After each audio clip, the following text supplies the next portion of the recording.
پہلی تو بات یہ یاد رکھیں کہ دوران ملازمت نفلی عبادات کی اجازت نہیں ہوتی عموماً. میں کسی کی ملازمت کروں اور وہاں بیٹھ کے صرف قرآن پڑھتا رہوں پڑھ کے چلا جاؤں، میرا حالانکہ کام دوسرا ہے، تو یہ صحیح نہیں کرتا میں دیانتاً، یہ تو جائز ہی نہیں ہے.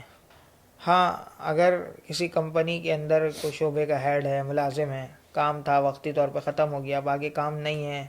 وہ آپ کو کہہ دیتا ہے کہ آپ پڑھ لیں، یا خاص موقع پہ اجازت دے دیتا ہے، جیسے جمعے کا دن ہے سورہ کہف پڑھ لی، یا جو ہے عصر کے بعد کا وقت کچھ فارغ تھا دعا مانگ لی، درود شریف پڑھ لی، کوئی خاص موقع پہ اجازت دے دیتا ہے، ایک ایسے موقع پہ اجازت دیتا ہے جس سے کام میں جو ہے وہ خلل نہیں پیدا ہوتا، کوئی نقص پیدا نہیں ہوتا، تو پھر آپ کر سکتے ہیں، بالکل اجازت ہے. لیکن بس ڈیوٹی کے دوران جہاں پہ آپ وقت کے پابند ہوتے ہیں کہ اتنا وقت سے یہاں سے آتا وقت دینا ہے، تو اس وقت کو دیانتاً دینا ضروری ہے، اس کام میں صرف کرنا ضروری ہے. البتہ جو فرائض کے وقت ہوتے ہیں، فرض نمازوں کے جو وقت درمیان میں آتے ہیں، وہ ملازمت سے مستثنیٰ ہوتے ہیں، اس میں ہم اللہ کے حکم کے پابند ہیں. آزاد ہونے کے بعد سے نماز کے ختم تک ہمیں چاہیے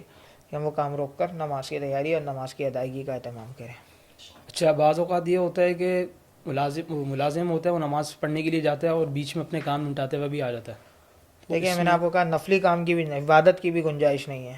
تو اس لیے اگر آپ نے اپنا کام کرنا ہے تو دیکھیں بعض کمپنیوں میں تو ایسا ہوتا ہے کہ ہم نے لیبر لاء میں دیکھا ہے کہ آپ کو 1 گھنٹہ چھٹی ملتی ہے کھانے کی، نماز کی، تو اس میں آپ کو لمیٹڈ ٹائم ہے